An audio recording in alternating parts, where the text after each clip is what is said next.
ചെങ്കൽച്ചുളയും രാജാജി നെഹ്റും ഞാനാണ്, അല്ലെങ്കിൽ ഞങ്ങളാണ്. ഇത് അഡ്രസ്സ് ചോദിച്ചപ്പോൾ ചെങ്കൽച്ചുള എന്ന് പറഞ്ഞ പോലീസിൻ്റെ രൂപവും ഭാവവും അങ്ങ് മാറി. സ്റ്റേഷനിലിട്ട് ഉടൻ തന്നെ ഷർട്ടും മുണ്ടൊക്കെ ഊരി മാറ്റി അങ്ങ് നേരെ സെല്ലിനകത്ത് നിർത്തുകയാണ് ചെയ്തത്. വെച്ചാൽ നമുക്കത് ഭയങ്കരമായിട്ടത് മാനസികമായിട്ട് നമുക്ക് അപമാനിക്കുകയാണ് കാഴ്ച. പക്ഷെ നമ്മൾ ഈ കോളനി കിടക്കുന്ന ജനങ്ങൾക്ക് മാത്രം എന്താണ് ഇങ്ങനെയുള്ള ഒരു ചെങ്കൽച്ചുള എന്ന് കേൾക്കുമ്പോൾ എല്ലാവർക്കും ഭയങ്കരമായ ഒരു ദേഷ്യവും അവഗണനയും ഒരു അറപ്പും എന്തെന്നുള്ള ചിന്തയാണ്. എഴുത്തും വായനയൊക്കെ സ്നേഹിക്കുന്ന ആളായതുകൊണ്ട് ഇതെല്ലാം മൈൻഡിലങ്ങ് സെറ്റ് ചെയ്ത് പോയി 4-5 പ്രാവശ്യം ആത്മഹത്യയെ ശ്രമിച്ചു. അവിടെ നിന്നൊക്കെയാണ് ലൈഫ് മാറി ഇവിടെ വരെ എത്തിയത്. അപ്പോൾ ഞാൻ വിജില എന്ന് പറഞ്ഞ കൊച്ചാണ് എനിക്ക് വേണ്ടിയിട്ട് ഈ പുസ്തകം എഴുതുന്നത്. പക്ഷേ ഞാൻ കൊച്ചിനോട് ഒരു കാര്യം മാത്രമേ, ഒരു 9ാം ക്ലാസ്സുകാരുടെ പുസ്തകമാണത്. 9ാം ക്ലാസ്സിൽ വരുന്ന വാചകം. അപ്പം നിങ്ങളൊരു സാഹിത്യം അതിൽ വന്നുള്ള പുസ്തകത്തിന് ഉയര് കാണും. കാരണം ചെങ്കൽച്ചുള എന്താണെന്ന്, ചെങ്കൽച്ചുള ജീവിതം എന്താണെന്ന് എനിക്കറിയാവും. ഞാൻ പറയുന്ന വാചകം അങ്ങനെ പറയണം. എൻ്റെ പുസ്തകം വായിച്ചിട്ടുണ്ടെങ്കിൽ അറിയാം അതിലൊരു സാഹിത്യമില്ല. ഞാൻ എന്ത് പറഞ്ഞു, ഞാൻ എന്ത് വിചാരിച്ചു, ഞാൻ എന്ത് അനുഭവിച്ചോ അത് തന്നെയാണ് ആ പുസ്തകത്തിൽ വന്നിട്ടുള്ളത്. ഞാനും ഈ തിരുവനന്തപുരത്ത് വരുമ്പോൾ ചെങ്കൽച്ചുള എന്ന് പറഞ്ഞാൽ ഞങ്ങൾ കേട്ടിട്ടുള്ളത് ഗുണ്ടാ സെറ്റപ്പ്, പേടിയാണ്. അവിടെ ചെന്ന് പ്രശ്നം ഉണ്ടാക്കി അവർ ഇടിക്കും. ഞാൻ ചോദിക്കട്ടെ, ഒരു മനുഷ്യന്, നമ്മൾക്കൊരു മനുഷ്യന് ജീവനുണ്ടെങ്കിൽ ഞാൻ ശരണ്യെ നുള്ളിയ ശരൺ എന്നെ തിരിച്ചടിച്ചിരിക്കും. അത് പ്രകൃതി നിയമമാണ്. അത് ഞങ്ങൾ മാത്രമല്ല ചെയ്യുന്നത്. അതെന്താ അത് പറയാത്തത്? ഞങ്ങൾ ആരുടെ കാര്യവും തിരക്കാൻ പോകുന്നില്ല. ഞങ്ങൾ മറ്റുള്ളവരുടെ വിജയങ്ങളെല്ലാം ഞങ്ങൾ ആഘോഷിക്കുന്നവരാണ്. ഞങ്ങളുടെ കുട്ടികളുടെ വിജയം ആരും ആഘോഷിക്കേണ്ട, അപമാനിക്കാതിരിക്കേണ്ട. എഴുതാനും വായിക്കാനും ഭയങ്കര ഇഷ്ടമുള്ള ആളായിരുന്നു. പക്ഷെ പഠനം പാതി വഴിക്ക് നിന്നുപോയി. എത്രാം ക്ലാസ്സിൽ? ഞാൻ 8ാം ക്ലാസ് കഴിഞ്ഞ് 9ാം ക്ലാസ്സിലോട്ട് പോയപ്പോൾ, അക്കാലത്തൊക്കെ നമ്മുടെ നാട്ടിലൊക്കെ ഒരു നടപ്പൊക്കെ ഉണ്ടല്ലോ. വിവാഹം കഴിഞ്ഞു, സ്നേഹിച്ച് ഇറങ്ങിപ്പോയി. അങ്ങനെയൊക്കെ 9ാം ക്ലാസ്സിൽ പഠിക്കുമ്പോൾ പുള്ളിക്ക് അന്ന് 19 വയസ്സ്, എനിക്ക് അന്ന് 15 വയസ്സ് കഴിഞ്ഞുണ്ട്. പോലീസ് പിടിച്ചില്ല. 35 വർഷമായി.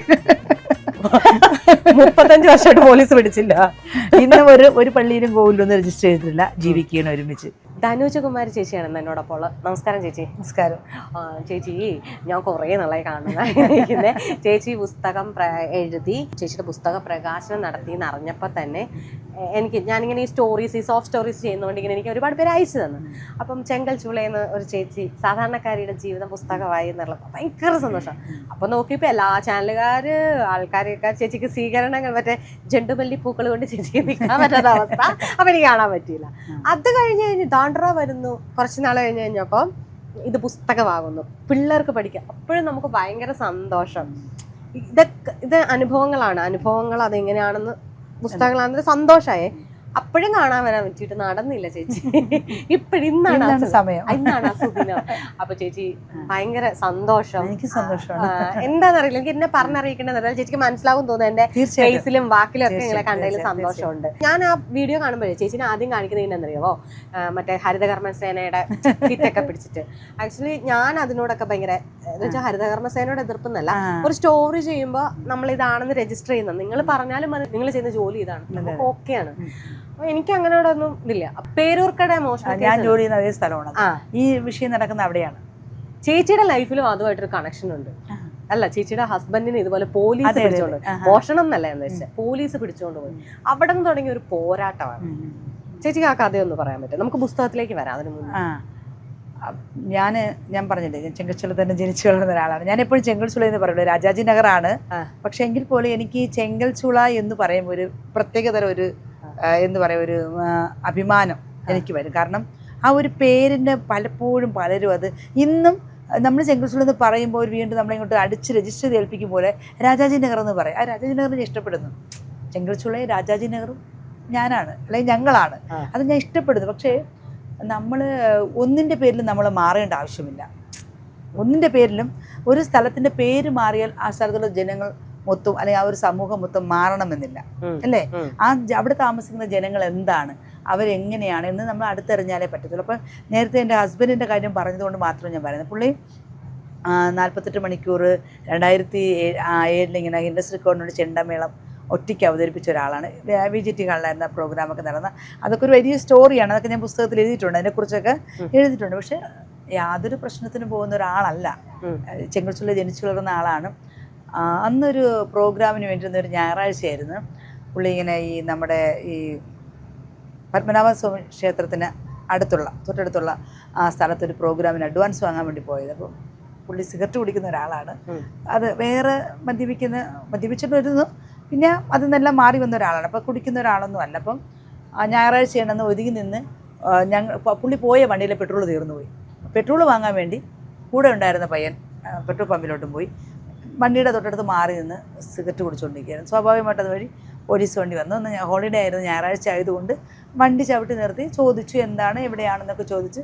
സ്വാഭാവികം, കാരണം ഒരാളെ കാണുമ്പോൾ നമുക്ക് ചോദിക്കാമല്ലോ. ആ രീതിക്ക് അവർ ചോദിച്ച്. സംഭവം നടക്കുന്നത് നമ്മുടെ തകരപ്പറമ്പ് ആ റോഡിൽ വെച്ചാണ് ഈ സംഭവം നടക്കുന്നത്. അവിടെ വന്നപ്പോഴാണ് ഈ പെട്രോൾ തീരുന്നത്. പെട്രോൾ വാങ്ങാൻ പുള്ളി ആ പയ്യൻ അങ്ങ് പോയപ്പോൾ പുള്ളി അവിടെ നിൽക്കുകയാണ്, സിഗരറ്റ് കുടിച്ചുകൊണ്ടിരിക്കുകയാണ്. സ്വാഭാവികമായിട്ട് ഒരാൾ ഒറ്റയ്ക്ക് നിൽക്കുമ്പോൾ രാത്രി കാലങ്ങളിൽ ചോദിക്കേണ്ട കടമ പോലീസിലുണ്ട്. പിന്നെ അതിനാണ് നമുക്ക് പോലീസ്, പിന്നെ അവിടെ ഡ്യൂട്ടിയാണ്. അപ്പോൾ പുള്ളി അടുത്ത് വിളിച്ചു, എന്താണ് ഇവിടെ നിൽക്കുന്നതെന്ന് ചോദിച്ചു. അപ്പോൾ പറഞ്ഞു ഇങ്ങനെ പെട്രോൾ തീർന്നു വാങ്ങാൻ പോയിരിക്കണമെന്ന് പറഞ്ഞപ്പോൾ സിഗരറ്റ് ഇങ്ങനെ കുടിച്ചു. സാറേ ഞാൻ വേറെ ഒന്നും പറഞ്ഞില്ല. രണ്ടാമത് പുള്ളിയുടെ അടുത്ത് കേട്ടെന്ന് വെച്ചാൽ പിന്നെ എവിടെ വീടെന്ന് കേട്ട്. അതുവരെ നന്നായിട്ട് സംസാരിച്ചിരുന്ന ആളാണ്. പോലീസ് നിങ്ങൾ എന്താണ് ഇവിടെ എന്നൊക്കെ ചോദിച്ച് കാര്യം പറഞ്ഞ് ചെങ്കച്ചുള്ള എന്ന് പറഞ്ഞെന്ന് പിടിച്ചങ്ങ് ജീപ്പ് കയറ്റി. ചെങ്കൽച്ചുള്ള എന്ന് പറഞ്ഞ് അങ്ങ് പിടിച്ചങ്ങ് ജീപ്പിൽ കയറ്റി പുള്ളിയെ. അപ്പം മറ്റേ പെട്രോൾ വാങ്ങാൻ പോയ പയ്യൻ വന്നപ്പോൾ പുള്ളിയെ കയറ്റിക്കൊണ്ട് പോവുകയാണ്. പോയിട്ട് നേരെ കൊണ്ട് ജനറൽ ഹോസ്പിറ്റലിൽ നിർത്തുകയാണ്. പുള്ളി മദ്യപിച്ചില്ല, പക്ഷെ മദ്യപിച്ചിട്ടില്ല. പുള്ളി മദ്യപിക്കാത്ത ആളാണല്ലോ. അപ്പോൾ നേരെ വഞ്ചൂർ സ്റ്റേഷനിൽ കൊണ്ടുവന്നു. അവിടെ വെച്ചിട്ട് ഇങ്ങനെ കാര്യങ്ങളൊക്കെ പറഞ്ഞു. സ്വാഭാവികമായിട്ട് ഇപ്പം നമുക്ക് ചിന്തിക്കാൻ പറ്റുന്നൊരു കാര്യം എന്ന് വെച്ചാൽ കണ്ടോൺമെൻ്റ് എന്ന് പറഞ്ഞ സ്റ്റേഷൻ്റെ അതിർത്തി വരുന്നതാണ് ചെങ്കൽച്ചുള. ഒരാളെ ഒരു പ്രാദേശികമായിട്ടൊരു സ്ഥലത്ത് നിന്ന് ഒരാളെ പിടിക്കുമ്പോൾ ആ തൊട്ടടുത്തുള്ള സ്റ്റേഷനിൽ അവർക്ക് വിളിച്ച് തിരക്കാം, എന്താണ് ഇന്ന ഒരാളെ ഞങ്ങൾക്കിവിടെ ഞങ്ങൾ ഈ സ്ഥലത്ത് നിന്ന് ഞങ്ങൾ പിടിച്ചിട്ടുണ്ട്, പുള്ളി ഇന്ന വന്നതാണ്, അല്ലെങ്കിൽ എന്താണെന്ന് തിരക്ക്. ഇതൊന്നും തിരക്കാതെ പുള്ളി അവർ സ്റ്റേഷനിലിട്ട് ഉടൻ തന്നെ ഷർട്ടും മുണ്ടൊക്കെ ഊരി മാറ്റി അങ്ങ് നേരെ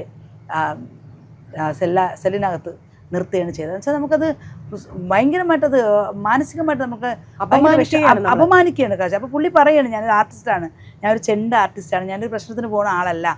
അപ്പോൾ സിഗരറ്റ് കുടിച്ചു, ഓക്കെ സിഗരറ്റ് കുടിച്ച് തെറ്റാണെങ്കിൽ നിങ്ങളതിന് പെറ്റി കൊടുക്കാം, ഫൈൻ അടിക്കാം, അതൊന്നും പ്രശ്നമില്ല. പക്ഷെ ചെങ്കൽച്ചുള എന്നുള്ള ആളാണെന്ന് കേട്ടത് അഡ്രസ്സ് ചോദിച്ചപ്പോൾ ചെങ്കൽച്ചുള എന്ന് പറഞ്ഞ പോലീസിൻ്റെ രൂപവും ഭാവവും അങ്ങ് മാറി. അപ്പോൾ നമ്മൾ മനസ്സിലാക്കാനുള്ളതെന്ന് വെച്ചാൽ ഒരു പ്രദേശത്തിൻ്റെ പേര് പറഞ്ഞ് അവിടെയുള്ള മൊത്തം ജനങ്ങളെയും സാമൂഹ്യ ദ്രോഹികളായിട്ട് അല്ലെങ്കിൽ കുറ്റാരോപിതരാക്കുക എന്നുള്ള ഒരു ഗൂഢ ലക്ഷ്യം വെച്ചുകൊണ്ടുള്ള പ്രവർത്തികളാണ് നമുക്ക് ഉദ്യോഗസ്ഥരിൽ നിന്ന് കിട്ടുന്നത്. അത് ഇന്നും അങ്ങനെ തന്നെയാണ്. ഇന്നും എത്രയൊക്കെ നമ്മൾ ചെങ്കൽച്ചുള മാറി എന്ന് പറഞ്ഞാൽ നമ്മൾ പോലീസ് സ്റ്റേഷനിലൊക്കെ ഒരു കേസുമായിട്ടൊക്കെ പോകുമ്പോൾ അവർ നമ്മൾ വളരെ പുച്ഛത്തോടെയാണ് കാണുന്നത്, വളരെ പുച്ഛത്തോടെയാണ് കാണുന്നത്. അതിപ്പോൾ നമുക്ക് ഇപ്പം ഞാനിപ്പോൾ പറയുന്നുണ്ട്, കാരണം നമ്മളിപ്പം ആരുടെ അംഗീകാരത്തിനായിട്ട് കാത്തു നിന്നിട്ട് കാര്യമില്ല. കാലം മാറിപ്പോയി, നമ്മുടെ തലമുറയിലേക്ക് വളർന്നു കയറി വരുന്നൊരു കാലഘട്ടമാണ്. അപ്പോൾ അവരത് കാണുന്നത് ചെങ്കൽച്ചുളയിൽ എന്നും പ്രശ്നക്കാരും അവർ എന്നും ഇവിടെ ഉണ്ടാകുന്ന എല്ലാ ഗൂണ്ടകളും അല്ലെങ്കിൽ മറ്റ് അടിപിടി കേസിലെ പ്രതികളാണെന്നുള്ളൊരു, ഇവിടെ ചെങ്കൽച്ചുള എന്ന് പറയുമ്പോൾ ഒരു ഗൂണ്ടകളുടെ ഫാക്ടറി എന്നാണ് അവർ വിചാരിക്കുന്നത്. അപ്പം അതുകൊണ്ടാണ് അങ്ങനത്തെ ഉള്ളൊരു സമീപനം നമുക്ക് നേരിടേണ്ടി വരുന്നത്. കുറ്റം ചെയ്യുന്നവരുണ്ടെന്നിട്ട് ഉണ്ട്, അത് എല്ലാ പ്രദേശത്തും എല്ലാവരും ഉണ്ട്. സ്വാഭാവികമായിട്ട് എനിക്ക് ചെങ്കൽച്ചുള എന്ന് പറയുമ്പോൾ ഞാൻ പറയുന്നത് ഒരു കൂട്ടുകുടുംബം എന്നാണ്. കൂട്ടുകുടുംബം ചെങ്കൽച്ചുള എൻ്റെ ഒരു കൺസെപ്റ്റ് പറഞ്ഞാൽ കൂട്ടുകുടുംബം. കാരണം ഒരു വീട്ടിൽ 2 മക്കളുള്ളതും 10 മക്കളുള്ളതും അവരുടെ ലൈഫ്, അവരുടെ കുട്ടികളും എല്ലാം കൂടെ ഒരു ജീവിതം, ഒരു ലൈഫ്, അവരുടെ ഒരു ലൈഫ് എന്ന് പറയുമ്പോൾ ഭാര്യ മക്കളൊക്കെ വരുമ്പോൾ കുറച്ച് ബഹളങ്ങളാവും, കുറച്ചുകൂടെ ആ കുടുംബം. അപ്പോൾ അതുപോലെ ഇവിടെ എന്ത് പ്രശ്നം നടന്നാലും എല്ലാവരും ഓടിയെത്തും. ഇപ്പം എൻ്റെ വീട്ടിൽ ഒരു പ്രശ്നം നടന്നാൽ എല്ലാവരും മാറി നിൽക്കുന്നവരല്ല, അവർ ഓടി വന്ന് എന്താണെന്ന് കേൾക്കുകയും അത് പറഞ്ഞ് സമാധാനപ്പെടുത്തുകയും ഒക്കെ ചെയ്യുന്ന ആൾക്കാരാണ്. അപ്പം ഇവിടുത്തെ എല്ലാ പ്രശ്നത്തിലും എല്ലാവരും വരും, ഒരുമിച്ച് വരും, ആരും മാറി നിൽക്കുന്നവരല്ല. അതൊരു മരണം വന്നാലും കല്യാണം വന്നാലും ഒരു വഴക്കുണ്ടായാലും എല്ലാവരും ഒറ്റക്കെട്ടാണ്. പറഞ്ഞില്ലേ, ഒരു കൂട്ടുകുടുംബം, അതാണ് ചെങ്കൽച്ചുള. അപ്പം ഇങ്ങനെയുള്ള സാഹചര്യങ്ങളിൽ നമുക്കൊരു സ്ഥലത്ത് പോയി കഴിഞ്ഞാൽ പോലീസുകാരുടെ അടുത്ത് അതിന് ചെങ്കൽച്ചുള എന്ന് പറയുമ്പോൾ നമുക്ക് കിട്ടുന്ന ഒരു സമീപനം വളരെ മോശമായിട്ടുള്ള സമീപനമാണ് നമുക്ക് കിട്ടുന്നത്. അത് മാനസികമായിട്ട് വളരെ പ്രയാസം ഉണ്ടാക്കിയ കാര്യമാണ്. അന്ന് അതിനുശേഷം ഹസ്ബൻഡിനെ എങ്ങനെയാണ് നിങ്ങൾ ഇറക്കിക്കൊണ്ടു പോകുന്നത്? ഞങ്ങൾ സ്റ്റേഷനിൽ ചെന്നു, സ്റ്റേഷൻ ജാമ്യത്തിലാണ് വിട്ടത് പുള്ളിയെ. പിന്നെ അതിനുശേഷം ഞങ്ങൾ ഒരുപാട് സ്ഥലത്ത് പരാതികൾ കൊടുത്തു. ഈ പരാതി കൊടുക്കാനുള്ള പ്രധാന കാരണം എന്ന് പറയുന്നത് അപമാനമാണ്. അതായത് ഇപ്പം നമ്മൾ ബിന്ദു ചേച്ചി 1 കോടി രൂപയാണ്, അപ്പൊ 1 കോടിയാണോ നമ്മുടെ അപമാനത്തിന് വില? അല്ല, നമ്മൾ രണ്ടുപേരും ഒരേപോലെയാണ്. അല്ല, അതായത് അപമാനിക്കപ്പെടുന്നത് ഈ പറയുന്ന നിറം, അതെ, സ്ഥലം, അതെ, ജാതി ഇതിലൊക്കെയാണ്. അപ്പൊ നമുക്ക് ഭയങ്കര ഫീൽ ചെയ്യും നമ്മളെന്തോ കുറഞ്ഞവരാണ്, പുഴുക്കളെ കഴിഞ്ഞും കുറഞ്ഞവരായിട്ടാണ് നമുക്ക് ഫീൽ ചെയ്യുന്നത്.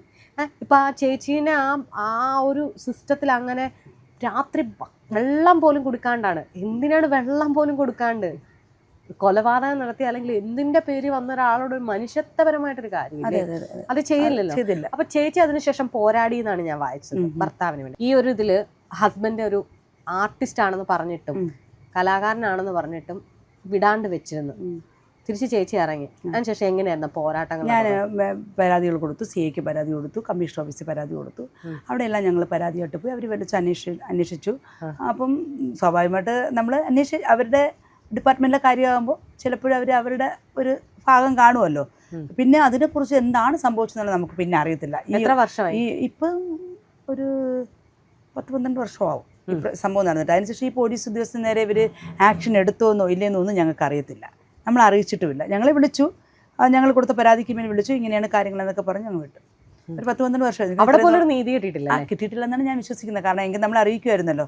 പിന്നെ കിട്ടിയിട്ടില്ലെന്ന് വിശ്വസിക്കല്ലേ? കിട്ടിയിട്ടില്ല, മര്യാദയാണ്. ആണ് അറിയിച്ചിട്ട് ഇന്നേവരെ അറിയിച്ചു. എനിക്ക് ഞങ്ങൾക്ക് അറിയില്ല അതിനെക്കുറിച്ച്. പിന്നെ എന്താണെന്ന് നമ്മൾ എല്ലാ സ്ഥലത്തും കൊടുക്കേണ്ട സ്ഥലത്തെല്ലാം പരാതികൾ കൊടുത്തു. നമുക്കത് പോകേണ്ടത് നമ്മൾ പറയണമല്ലോ. കാരണം ഞാൻ എൻ്റെ ഭർത്താവെന്ന ഒരാളെന്ന് ഉദ്ദേശിച്ച് മാത്രം ചെയ്തതല്ല. ഞങ്ങൾ കാലാകാലം അനുഭവിച്ചുകൊണ്ടിരിക്കുന്ന ഒരു സംഭവമാണ് അത്. അതുകൊണ്ട് മാത്രമാണ് ഞാൻ അതിൻ്റെ പുറകെ പരാതിയായിട്ട് ഞാൻ പോയത്. മുടി വളർത്തിയതിനെ നോക്കി നീ കഞ്ചാവല്ലേ എന്ന് ചോദിക്കും. അങ്ങനെ എല്ലാ ഒരു സമൂഹത്തിലാണ്, അതായത് ഒരു സ്കെച്ച്ഡ് ആണ്. ഇങ്ങനെയുള്ള ആൾക്കാർ ഇങ്ങനെ കാറ്റഗറീസ് ആയിരിക്കും, ഇങ്ങനെ ആയിരിക്കും എന്നുള്ള. കോളനി താമസിക്കുന്ന ആൾക്കാരെല്ലാം അതങ്ങനെയാണെന്ന് അവർ വിചാരിക്കും. ഞാൻ ചോദിക്കട്ടെ, നമ്മുടെ കോളനിയിൽ ഉണ്ടാവുന്നേക്കാളും എത്രയോ ഭയങ്കരമേറിയ പ്രശ്നങ്ങൾ വേറെ എന്തെല്ലാം സ്ഥലത്തുണ്ട്. ഇപ്പോൾ എനിക്ക് തന്നെ ഇപ്പം എനിക്ക് സോഷ്യൽ മീഡിയയിൽ ഭയങ്കര താല്പര്യമുള്ള ആളാണ് ഞാൻ. കാരണം ഇന്ന് ഞങ്ങളുടെ ചെങ്കച്ചുള്ളിയിൽ എന്ത് വാർത്തയുണ്ടെങ്കിലും മാധ്യമക്കാരും പത്രക്കാരൊക്കെ ഒന്ന് കോരിയെടുത്ത് കൊണ്ടുപോകുന്നൊരവസ്ഥ. കാരണം അത് ഞങ്ങളുടെ വളർച്ചയിൽ അതിനൊരു പങ്കുണ്ട്. കാരണം അന്ന് അത്രയും സോഷ്യൽ മീഡിയ ഇല്ലാത്ത ഒരു കാലഘട്ടം, ഇത്രയും വൈറലായിട്ട് വരുന്നൊരു സമയം അല്ലാത്തതുകൊണ്ടായിരിക്കും നമുക്ക് അങ്ങനെയുള്ള കാര്യങ്ങൾ. കാരണം ഇന്ന് വാർത്തകൾ എന്താണെന്ന് പോലീസിനേക്കാളും സത്യം കൂടുതൽ അന്വേഷിച്ചറിയാം ഈ ചാനലുകാരും യൂട്യൂബർമാരൊക്കെ ഓടിയെത്തുന്നുണ്ട്. അത് ഒരു പരിധിവരെ നമുക്കതൊരു പ്രയോജനമുള്ള കാരണം. അപ്പോൾ അതുപോലെ ഞാൻ ഒന്ന് ചോദിക്കട്ടെ, നമ്മുടെ തൊട്ടടുത്തൊരു പ്രദേശമുണ്ട്, നന്തൻകോട് എന്ന പ്രദേശത്ത്. അവിടെ ഒരു ഡോക്ടറുടെ മകനാണ് ഒരമ്മയും അച്ഛനെയും ഒക്കെ കൊന്നു. പക്ഷേ എത്ര ഡോക്ടർമാരെ വിളിച്ചിട്ട് അവർ ഇൻ്റർവ്യൂ ചെയ്യുന്നു, നിങ്ങളുടെ മക്കൾ ഇങ്ങനെ എന്തായിപ്പോയെന്ന് ചോദിക്കുന്നുണ്ട്. അതിപ്പം സ്വാഭാവികമായിട്ട് ഞാൻ ഒന്ന് ചോദിച്ചു പോകണം. അപ്പോൾ അതെന്തുകൊണ്ടാണ്? അപ്പോൾ വിദ്യാഭ്യാസമുള്ളവർക്കും നല്ല പൊസിഷനിൽ ഇരിക്കുന്നവർക്കും ഞാൻ ആരെയും അടച്ചാക്ഷേപിച്ച് പറയുന്നതല്ല. കാരണം അത് ഒരാളുടെ ഒരു മാനസിക നില അനുസരിച്ചൊരു കുറ്റം. പക്ഷേ ആ കുറ്റത്തിൻ്റെ പേരിൽ അവിടെയുള്ള എത്ര പേര് ഇന്നും ആ ഒരു പ്രശ്നത്തിൻ്റെ പേരിൽ അവിടെയുള്ള ആൾക്കാർ ആരെങ്കിലും ഈ പറയുന്ന കാര്യങ്ങൾ അനുഭവിക്കുന്നുണ്ടോ? നന്തൻകോടാണെന്ന് പറഞ്ഞാൽ ആരും ഇന്ന് വഴി നിർത്തി ചെക്ക് ചെയ്യപ്പെടുന്നില്ല. ഇല്ല, ചെയ്യുന്നില്ലല്ലോ. ഇപ്പം ഞാനങ്ങനെ നന്തൻകോട് എന്ന് പറഞ്ഞ പ്രദേശത്ത് എടുത്ത് പറഞ്ഞ് ഞാൻ എനിക്ക് മനസ്സിലായി. അച്ഛനെ അമ്മേനെ ആ കൊച്ചിന് വിദ്യാഭ്യാസമുള്ള കൊച്ചാണ്. സ്വാഭാവികമായിട്ട് ഒരു സമയത്ത് അതിന് സംഭവിച്ചു പോയി. ഒരിക്കലും ഞാൻ ആ കൊച്ചത് ചെയ്തത് ശരിയെന്നും പറയുന്നതിൽ തെറ്റെന്നും കാര്യം വേറൊന്നുണ്ട്. ചില മനുഷ്യരുടെ പ്രത്യേക സാഹചര്യത്തിൽ അവരുടേതായ രീതിയിൽ. പക്ഷെ അതൊക്കെ എത്രമാത്രം വാർത്തയാവുന്നുണ്ട്. അതേക്കുറിച്ച് പിന്നെ എത്രമാത്രം അല്ലെങ്കിൽ ആ പ്രദേശത്തുള്ള ഒരു കൂട്ടാൾക്കാർ അതിൻ്റെ ഭാഗികമായിട്ടുള്ള ഫലം അനുഭവിക്കുന്നുണ്ട്? ഇല്ലല്ലോ. പക്ഷെ നമ്മൾ ഈ കോളനി കിടക്കുന്ന ജനങ്ങൾക്ക് മാത്രം എന്താണ് ഇങ്ങനെയുള്ളൊരിത്? അതാണ് ചേച്ചി നമ്മൾ ഇനിയും ചർച്ച ചെയ്യേണ്ടത്. എങ്ങനെയാണ് ഇതിനെയൊക്കെ നമുക്ക് പൊട്ടിച്ചെറിയാൻ പറ്റുന്നത്? ഇതൊരു സൊസൈറ്റി നിർമ്മിച്ച ഒരു സാധനമാണ്, ഒരു പുറം കൂടാണ്. അതിൽ നിന്ന് എങ്ങനെയാണ് നമുക്ക് പൊട്ടിക്കുക? നമുക്കിപ്പോൾ സ്വാഭാവികമായിട്ട് എനിക്ക് ചെങ്കച്ചുള്ള എന്ന് പറയുമ്പോൾ എനിക്ക് അഭിമാനമാണ്. ഇപ്പം നമ്മളിപ്പോൾ എങ്ങനെ ഈ ഒരു നമ്മുടെ സമൂഹം ഇങ്ങനെ കാണുന്നതിനെ മാറ്റിയെടുക്കാൻ പറ്റുമെന്ന് ചോദിച്ചാൽ എനിക്കൊരൊറ്റ ഉത്തരമേ ഉള്ളൂ. നമുക്കിനി അവരാരെയും മാറ്റിയെടുക്കാൻ നമുക്ക് പറ്റില്ല. അവരുടെ ചിന്തയാണത്, അല്ലേ? അവരുടെ ചിന്താഗതിയാണ്, അല്ലേ? നമുക്കിനി അതും പറഞ്ഞിട്ടിരിക്കാൻ സമയവും ഇല്ല. ഒരു കൂട്ടം തലമുറയിൽ എഴുന്നേറ്റ് കഴിഞ്ഞു. നമ്മുടെ കുട്ടികളോടൊന്ന് ഓടി തുടങ്ങി. ഞാനിപ്പം ശ്രീകുട്ടനോട് സംസാരിച്ചപ്പോൾ ഞാൻ പറയുന്നത്, ചെങ്കൽച്ചൂളാന്ന് അടിച്ചു കൊടുത്താൽ വാർത്തകൾ വരുന്ന എന്തൊക്കെയാണ്?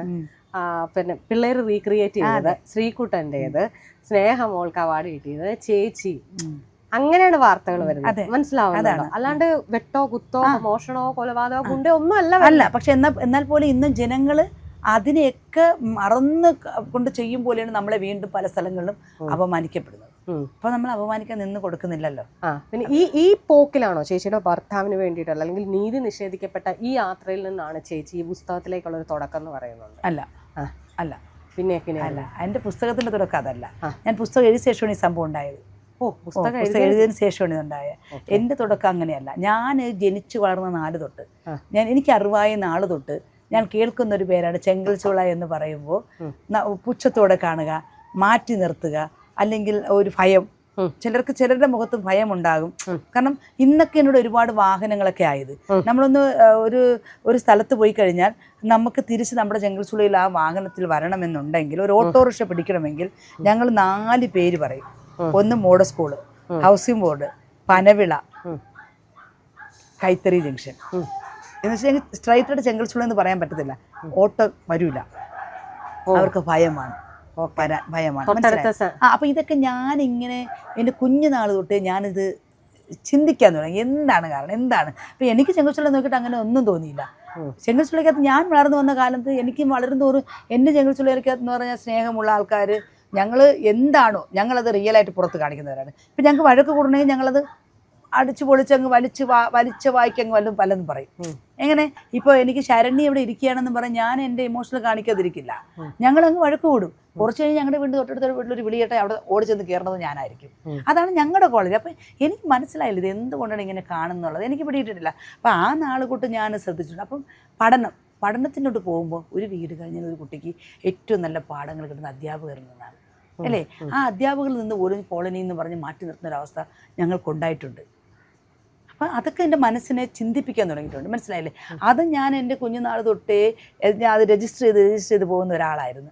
ഓരോ കാര്യങ്ങൾ അപ്പം എല്ലായിടത്തും പറഞ്ഞ ഒറ്റ പേര് ചെങ്കൽച്ചുള എന്ന് കേൾക്കുമ്പോൾ എല്ലാവർക്കും ഭയങ്കരമായ ഒരു ദേഷ്യവും അവഗണനയും ഒരു അറപ്പും എന്തെന്നുള്ള ചിന്തയാണ് ഞാൻ പോയി. അങ്ങനെ ഞാൻ പഠിത്തത്തിൻ്റെ കാര്യത്തിലായിരുന്നാലും ഞാൻ പഠിച്ചത് ഒരു 4-5 സ്ഥലങ്ങളായിട്ട് പഠിച്ചു. അപ്പം വിചാരിക്കും നമ്മുടെ അച്ഛനും അമ്മയുടെയൊക്കെ ജോലി സംബന്ധിച്ചാണെങ്കിൽ ഇങ്ങനെ പഠിത്തം. അങ്ങനെയല്ല. എൻ്റെ അച്ഛനൊരു ചുമട്ട് തൊഴിലാളിയായിരുന്നു. കുറച്ചൊക്കെ സ്വപ്പം മദ്യപിക്കുന്നൊക്കെ ഉള്ള ഒരാളായിരുന്നു. അമ്മ ഹൗസ് വൈഫായിരുന്നു. പക്ഷേ പപ്പയും അമ്മയൊക്കെ ആയിട്ട് എന്തെങ്കിലുമൊക്കെ വിഷയങ്ങളുണ്ടാകുമ്പോൾ ഇവരൊക്കെ ഒന്നോ 2 പ്രാവശ്യം എന്തെങ്കിലും അടിയൊക്കെ കൂടി പിണങ്ങുമ്പോൾ ഇവരുടെ പിണക്കം പോണത് 2-3 വർഷമൊക്കെയാണ് ഇവർ പിണങ്ങി മാറി നിൽക്കുന്നത്. അപ്പോൾ ആ സമയങ്ങളിൽ അമ്മ കൂലിപ്പണിക്ക് പോകും. അപ്പോൾ അമ്മ കൂലിപ്പണിക്ക് പോകുമ്പോൾ അക്കാലത്ത് ഇവിടെ നമുക്ക് വെളുപ്പിനെ 3:30 എഴുന്നേറ്റ് നമ്മുടെ ജംഗ്ഷനിൽ പോയാലേ ജോലി കിട്ടത്തുള്ളൂ. അപ്പോൾ ഒരു പെൺകുട്ടിയായ എന്നെ വീട്ടിലൊക്കെ ഇട്ടുകൊണ്ട് പോകാൻ അമ്മയ്ക്കുള്ള ബുദ്ധിമുട്ടായതുകൊണ്ട് എന്നെ അമ്മ ആദ്യം എന്നെ ഒരു കൊല്ലത്തൊരു ബോർഡിങ്ങിൽ കൊണ്ട് നിർത്തിയിരുന്നു. ഒരു CSCയുടെ ഒരു ബാലിക മന്ദിരം. അവിടെയാണ് ഞാൻ 5ാം ക്ലാസ് വരെ പഠിച്ചത്. 4-5 അവിടെ പഠിച്ച് 2 വർഷം. അപ്പോൾ ആ പഠനമാണ് എനിക്കൊരു എഴുത്തിൻ്റെ ഒരു ഇത് കിട്ടിയത്. കാരണം അവിടെ നമ്മുടെ ഒരു ക്രിസ്ത്യൻ ബാക്ക്ഗ്രൗണ്ടിൽ വരുന്ന ഒരു സ്കൂളായിരുന്നു. അവിടെ നമ്മൾ അന്ന് ചെയ്യുന്ന കാര്യങ്ങളൊക്കെ എഴുതി വെക്കാൻ അവർ പറയും. ഡയറി പോലെ എഴുതിയിട്ട് പറയും. നമ്മൾ പിറ്റേ ദിവസം അവർ വീണ്ടും വിളിച്ചിട്ട് പറയും ആ ചെയ്ത കാര്യങ്ങളിൽ നമുക്ക് എത്ര എണ്ണം തിരുത്താൻ പറ്റി, അത് ഇൻറ്റും ശരിയൊക്കെ ഇടാൻ പറയും. അപ്പം ഒരു കുട്ടിയെന്നുള്ളെങ്കിൽ ഞാനൊരു 2-3 കാര്യങ്ങൾ മാത്രമേ എഴുതാൻ പറ്റുള്ളൂ. കാരണം അത് അറിയില്ലല്ല, എന്താണ് എഴുതുന്നത് പോലും നമുക്കറിയാം. ചിലപ്പോൾ ഒരു കുട്ടിയുടെ പുസ്തകം എടുത്തു, അല്ലെങ്കിൽ അവളെ ഒന്ന് തട്ടിയിട്ടു, അല്ലെങ്കിൽ അവൾക്ക് ഒരു നുള്ളു കൊടുത്തു, ഇതൊക്കെയാണ് നമ്മൾ എഴുതുന്നല്ലേ. അത് പക്ഷെ ആ എഴുത്ത് എനിക്ക് ഇഷ്ടപ്പെട്ടു. അങ്ങനെ എഴുതിയ രീതി എനിക്ക് വളരെ ഇഷ്ടപ്പെട്ടു. അത് ഞാൻ പിന്നെ വീട്ടിൽ വന്നിട്ടും എനിക്ക് എഴുതണമെന്ന് തോന്നുമ്പോൾ എവിടെയെങ്കിലുമൊക്കെ ഇരുന്ന് ഞാൻ പെട്ടെന്ന്, പക്ഷെ എഴുതി വെക്കാനും സൂക്ഷിക്കാനൊന്നും എനിക്കൊരു ഡയറിയോ ഒരു സ്വന്തമായിട്ടൊരു മുറിയോ മേശയോ ഒന്നും ഇല്ലാത്ത ഒരാളാണ്. അപ്പോൾ എഴുതി വെക്കുന്ന കാര്യങ്ങൾ സൂക്ഷിച്ച് വെക്കണം എന്നൊന്നും അറിഞ്ഞുകൂടാ. എഴുതും, ഇഷ്ടമാണ്, വായിക്കും, എഴുതാനും വായിക്കാനും ഇഷ്ടമാണ്. പക്ഷെ വായിക്കണമെന്ന് പറഞ്ഞാൽ എന്താണ് വായിക്കുന്ന? ആ കാലത്തൊക്കെ നമ്മുടെ ഇവിടെയുള്ള അമ്മമാരൊക്കെ ഈ ആക്രി പറക്കാനൊക്കെ പോകും. അപ്പോൾ അവർ ആക്രി കച്ചവടത്തിനൊക്കെ അറിയാമല്ലോ, നമ്മുടെ ഈ തകരം പാട്ടയൊക്കെ. അപ്പോൾ അത് പുറക്കാൻ പോയിട്ട് വരുമ്പോൾ ഇവർക്ക് അടുക്കണക്കിന് പുസ്തകം കിട്ടും. ഈ നാന, ചലച്ചിത്രം, പിന്നെ സുനന്ദ, ചെമ്പകം, മംഗളം, മനോരമ, വനിത, ഇങ്ങനെയൊക്കെയുള്ള പുസ്തകം കൊണ്ടുവരും. അതൊക്കെ അവർ വായിച്ചു കഴിഞ്ഞ പുസ്തകങ്ങളാണ്. ബാലരാമ, ഇതൊക്കെ ഞാൻ ചെന്ന് ഒറ്റക്കെട്ടായിട്ട് എടുക്കും. അപ്പോൾ എന്നെ വഴക്ക് പറയും അവർ, പൈസ കൊടുത്ത് വാങ്ങിയിട്ടുണ്ടാവും. ഇല്ല അമ്മ വായിച്ചിട്ട് തരാമെന്നൊക്കെ പറഞ്ഞ് ഞാൻ ഒറ്റയിരിപ്പിലൊക്കെ അങ്ങ് വായിക്കും, ഒരുപാട് വായിക്കും, ഇഷ്ടമാണ്. പിന്നെ മനോരമ, മംഗളയൊക്കെ സ്ഥിരം വായനക്കാർ, അതിലെ നോവലുകളൊക്കെ ഇഷ്ടമാണ്. അത് മാത്രമേ നമുക്ക് വായിക്കാൻ കിട്ടുള്ളൂ. കാരണം തൊട്ടടുത്തൊക്കെ നമുക്ക് ലൈബ്രറിയൊക്കെ ഉണ്ടെങ്കിലും നമ്മളെ ചെങ്കൽച്ചുളക്കാരൊക്കെ അവിടെ അറപ്പുള്ള സ്ഥലമാണ്, നമ്മളെ ഇങ്ങനെ മാറ്റി തരുന്നത്. അപ്പോൾ നമ്മളെയൊന്നും അതിനകത്ത് കയറ്റത്തില്ല. അപ്പോൾ പലപ്പോഴും ഞാൻ അതുവഴി പോകുമ്പോൾ ആ പബ്ലിക് ലൈബ്രറി അതിൽ പോകുമ്പോൾ ഞാൻ നോക്കി നിന്നിട്ടുണ്ട് അതിനകത്ത് എനിക്ക് കയറാനുള്ള. അപ്പോൾ അവിടെ ഞാൻ കൊച്ചുകുട്ടിയാണ്, അപ്പോൾ എനിക്കത് അറിയത്തില്ല അതിനകത്ത് എങ്ങനെ കയറണമെന്ന്. പക്ഷെ അവിടെ മെമ്പർഷിപ്പ് വേണം, എങ്ങനെയൊക്കെ ഉള്ള. അപ്പോൾ ഞാൻ നോക്കി നിന്നിട്ട് ഒരുപാട്. പക്ഷേ ഈ ഇടയ്ക്ക് ഞാൻ അവിടെ ഒരു ഉദ്ഘാടനത്തിന് പോയി, അതിനകത്ത് ഒരു പരിപാടി ഉദ്ഘാടനം ചെയ്യാൻ പോയി സംസാരിച്ചു. അപ്പോൾ എന്നോട് അവർ പറഞ്ഞു ലൈബ്രറി കയറി കണ്ടിട്ട് പോകാൻ പറഞ്ഞു. ഞാൻ കയറിയില്ല. കാരണം നമ്മുടെ ഉള്ളിൽ ചില പ്രതികാരങ്ങളുണ്ടല്ലോ, ഒരു സന്തോഷമുള്ള എനിക്ക് കാണണ്ടെന്ന് തോന്നി. കാരണം ഞാൻ ആഗ്രഹ സമയത്ത് എനിക്ക് അതിനകത്ത് കയറാൻ പറ്റിയിട്ടില്ല, നമ്മളെ കയറ്റിയിട്ടില്ല. അപ്പം അതുകൊണ്ട് ഞാൻ സംസാരിച്ചു, ഇതേ കാര്യം അവിടെയും പറഞ്ഞു, എനിക്ക് പോകണമെന്ന് പറഞ്ഞ് ഞാൻ അവിടെ നിന്ന് ഇറങ്ങി. അന്ന് എനിക്ക് യഥാർത്ഥം ഒരു പ്രോഗ്രാം ഉണ്ടായിരുന്നു, അതുകൊണ്ട് ഞാൻ അവിടെ നിന്ന് ഇറങ്ങി, ഞാനങ്ങ് പോയി. അപ്പം അതൊക്കെ നമുക്ക് പറ്റിയിട്ടില്ല. അല്ല ഒരു പുസ്തകം എടുത്ത് വായിക്കണമെന്നും എഴുതി വെക്കണമെന്നൊക്കെ തോന്നിയിട്ടുണ്ട്. അപ്പോഴൊക്കെ നമ്മുടെ ഒരു ഇതെന്ന് പറഞ്ഞാൽ അമ്മയൊക്കെ നമ്മളെ ഈ അരിയൊക്കെ വാങ്ങാനൊക്കെ കടയിലൊക്കെ വിടുമ്പോൾ അരി ഇങ്ങനെ ന്യൂസ് പേപ്പറിലൊക്കെ പൊതിഞ്ഞ് തരും. ആ പൊതിഞ്ഞ് തരുന്ന അക്ഷരങ്ങൾ കാണുമ്പോൾ അത് എന്ത് വാർത്തയാവട്ടെ വായിക്കാനുള്ള കൊതി കൊണ്ട് വായിക്കും. ഇവിടെ വീടെത്തുമ്പോഴത്തേക്ക് ഇങ്ങനെ ഈ ചരട് വെച്ച് കെട്ടിത്തരുന്ന ചരട് ഇങ്ങനെ ആക്കി വായിച്ച് വീടെത്തും. ചിലപ്പോൾ അതിനെ എഴുതി കഴിഞ്ഞ അക്ഷരങ്ങളുടെ പുറത്തൂടെ എഴുതുന്ന ഒരാളായിരുന്നു ഞാൻ. അത് അമ്മ തീ കത്തിച്ച് കഞ്ഞി വയ്ക്കും, അറിയില്ലല്ലോ എന്താണ്. അപ്പം അത് എൻ്റെ ജീവിതത്തിൽ എനിക്ക് ഇഷ്ടമായിരുന്നു. എഴുതാനും വായിക്കാനും ഭയങ്കര ഇഷ്ടമുള്ള ആളായിരുന്നു. പക്ഷെ പഠനം പാതി വഴിക്ക് നിന്നുപോയി. എത്രാം ക്ലാസ്സിൽ? ഞാൻ 8ാം ക്ലാസ് കഴിഞ്ഞ് 9ാം ക്ലാസ്സിലോട്ട് പോയപ്പോൾ പഠിത്തം. പിന്നെ ഞാൻ ശ്രീ ചിത്രാ ഹോമിലാണ് പഠിച്ചത്. പിന്നെ ഒരു 2 വർഷം ചിത്രാ ഹോമിലുണ്ടായിരുന്നു. എന്ത് പറ്റി അവിടെ പഠിത്തം പിന്നെ വീട്ടിൽ വന്നു. അക്കാലത്തൊക്കെ നമ്മുടെ നാട്ടിലൊക്കെ ഒരു നടപ്പൊക്കെ ഉണ്ടല്ലോ, ഈ വിവാഹം കഴിഞ്ഞു, സ്നേഹിച്ചു, ഇറങ്ങിപ്പോയി, അങ്ങനെയൊക്കെ 9ാം ക്ലാസ്സിൽ പഠിക്കുമ്പോൾ വന്ന. കാരണം ആ കാലത്ത് അങ്ങനെയാണ് നമ്മളെ വിവാഹത്തിന് കൊടുക്കുക. അത് നമ്മൾ ഇതെല്ലാം ഒരു കാരണങ്ങളാണ് നമ്മളെ ഇന്നത്തെ നമ്മളാക്കാൻ. അതെ അതെ. അപ്പൊ നമ്മളിപ്പോ പറയുമ്പോ നമുക്കതൊരു അന്ന് നാണക്കേടൊക്കെ അങ്ങനെയല്ല. പക്ഷെ ആരും ഇതിനെ അനുകരിക്കരുത്. അത് ഞാൻ അല്ല തന്നെ. അത് ഇന്നത്തെ കാലത്ത് എല്ലാവർക്കും ഫെസിലിറ്റി ഉണ്ട് ചേച്ചി, എല്ലാവർക്കും എന്തും. ഇപ്പൊ ഞാൻ പറഞ്ഞേക്ക് ഒരു ചേച്ചി പബ്ലിക് ലൈബ്രറി പോയി ഒരു സാധനം വായിക്കേണ്ട കാര്യമില്ല ചേച്ചിക്ക്. ചേച്ചിയുടെ ഫോൺ എടുത്തൊന്ന് സെർച്ച് ചെയ്ത ചേച്ചിക്ക് സാധനം കിട്ടും. പിന്നെ എന്തിനാ ഇവിടുന്ന് പബ്ലിക് ലൈബ്രറി, ആരുടെ ലൈബ്രറി, ഞാൻ പറഞ്ഞാൽ മനസ്സിലാവും. അപ്പൊ നമുക്ക് അന്നത്തെ ഇപ്പൊ ചേച്ചി പറഞ്ഞ പോലെ ആ 9ാം ക്ലാസ് വെച്ച് പഠിത്തം നിർത്തി. ഇപ്പം അന്നത്തെ കാലത്ത് പ്രണയങ്ങളുണ്ടാവും. പ്രണയം ചിലവർ പഠിത്തം തന്നെ നിർത്തും, ഉഴപ്പുമായിരിക്കും. ചിലവരത് കല്യാണം കഴിക്കും. അപ്പം ചേച്ചിയെ സംബന്ധിച്ച് ആ കല്യാണമാണ് ലൈഫ്. പിന്നെയും 9ാം ക്ലാസ് പഠിക്കുമ്പോ ഇവിടെ തന്നെ. പുള്ളി ഒരു ഡാൻസർ ആയിരുന്നു. പുള്ളിക്ക് അന്ന് 19 വയസ്സ്, എനിക്ക് അന്ന് 15 വയസ്സ് കഴിഞ്ഞുണ്ട്. പോലീസ് പിടിച്ചില്ല. 35 വർഷമായി. 35 വർഷമായിട്ട് പോലീസ് പിടിച്ചില്ല. ഇന്ന് ഒരു പള്ളിയിലും കോവിലൊന്നും രജിസ്റ്റർ ചെയ്തിട്ടില്ല. ജീവിക്കുകയാണ് ഒരുമിച്ച് എന്ന് സന്തോഷം. ഇവിടെയുള്ള ഒട്ടുമിക്കാൽ വിവാഹം അങ്ങനെ തന്നെയാണ്. അവരിഷ്ടപ്പെട്ട് വിവാഹം കഴിക്കുന്നു. പക്ഷേ കുടുംബജീവിതത്തിൽ നല്ല ഭദ്രതയുണ്ട് കേട്ടോ. അവർ എത്ര പഴക്കൂടി പിണങ്ങിയതിനാലും വീണ്ടും ഒന്നിക്കും. കുറച്ച് ഒരു വെള്ളം എണ്ണി പറയുന്ന ലൈഫേ ഉള്ളൂ. ഈ പിണങ്ങി നമ്മളോർക്കും ഇപ്പോഴത്തെ അവരുടെ വഴക്കണ്ട് ഇന്ന് അടിച്ച് ഇല്ല. അല്ല അങ്ങനെയല്ല നമ്മൾ വിചാരിക്കും. എന്നിട്ട് കുറച്ച് കഴിഞ്ഞ് നോക്കുമ്പോൾ ദേവരല്ലേ. അത് അങ്ങനെയാണ് ചേച്ചി. അതേ ഞാൻ എന്നോട് എൻ്റെ ഒരു സുഹൃത്ത് വിളിച്ചിട്ട് പറഞ്ഞൊരു ഡയലോഗാണ്. തമാശക്ക് പറഞ്ഞാണ്, പക്ഷെ അതെനിക്ക് ഇപ്പൊ ചേച്ചിക്ക് അത് പറഞ്ഞാൽ മനസ്സിലാവും. ചേച്ചിനെ ബിഗ് ബോസിൽ കൊണ്ട് ഇട്ടാല് അത് ഞാൻ പറഞ്ഞത് അങ്ങനെയല്ല, നമുക്ക് അവരോട്ടൊക്കെ മിങ്കിൾ ചെയ്യാൻ പറ്റും ചേച്ചി. എന്താണെന്നറിയോ, നമ്മൾ കൊടുക്കാൻ പഠിച്ചവരാ, നമ്മൾ ഷെയർ ചെയ്യാൻ പഠിച്ചവരാ. അതായത് കൊടുക്കുക എന്ന് വെച്ചാൽ ഷെയർ. ഭക്ഷണം മാത്രമല്ല, കിടക്കാടയില്ല. എടി നീ കിടന്നോ, ഉടുപ്പില്ലേ, നമ്മൾ എടുത്തോ ഇന്നാ എടി അത് വേണേ ഇവിടെ സ്റ്റിച്ച് ചെയ്യാൻ ചെയ്തുതരാം, നീ ഒന്ന് 2 മിനിറ്റ്. പിന്നെ നമ്മളെ ഷെയർ ചെയ്യുക, പരിഗണിക്കാനൊക്കെ പെടാൻ പറ്റുന്ന ആളുകളാണ് നമ്മൾ. ഈ കൂട്ടം കൂടി ജീവിച്ചതിന്റെ പ്രത്യേകത. അതെ. അത് ഞാൻ കൂട്ടുകുടുംബം, ചെങ്കച്ചൂലെന്ന് പറയുമ്പോൾ ഒരു കൂട്ടുകുടുംബം. അപ്പൊ പിന്നെ ചിത്രാഭൂമി പഠിച്ചു. അവിടെ നേരെ ഇവിടെ വിവാഹം കഴിക്കുന്നു. പക്വതയില്ലാത്ത 2 പേര് തമ്മിലുള്ള വിവാഹത്തിലുണ്ടാകുന്ന ഒരുപാട് പ്രശ്നങ്ങൾ ജീവിതത്തിൽ എനിക്കുണ്ടായി. അപ്പൊ അതൊക്കെ ഞാൻ പറഞ്ഞില്ലേ, എഴുത്തും വായനയൊക്കെ സ്നേഹിക്കുന്ന ആളായതുകൊണ്ട് ഇതെല്ലാം മൈൻഡിൽ അങ്ങ് സെറ്റ് ചെയ്ത് പോയി. 4-5 പ്രാവശ്യം ആത്മഹത്യയെ ശ്രമിച്ചു.